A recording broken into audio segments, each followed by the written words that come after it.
Casino খেলে জীবনে কেউ ধনী হইতে পারবে না। ইসলাম বসে থেকে টাকা ইনকাম। তুমি কি পঙ্গু প্যারালাইজড হয়েছে?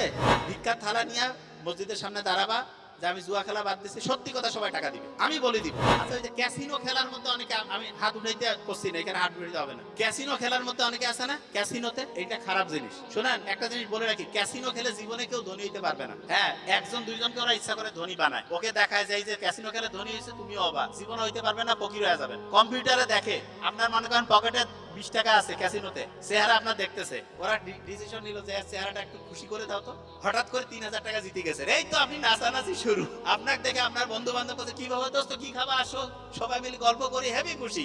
তারপরে ওরা তো দেখছে কাছে একে আরো মার্কেটিং করাইতে হবে, ও সব জায়গায় যাচ্ছে, দোস্ত কোনো সমস্যা নেই, খুব ভালো জিনিস, বসে থাকবে টাকা চলে আসবে। ইসলাম বসে থেকে টাকা ইনকাম। তুমি কি পঙ্গু প্যারালাইজড হয়েছে? ভিক্ষার থালা নিয়ে মসজিদের সামনে দাঁড়াবা যে আমি জুয়া খেলা বাদ দিচ্ছি, সত্যি কথা সবাই টাকা দিবে, আমি বলে দিব।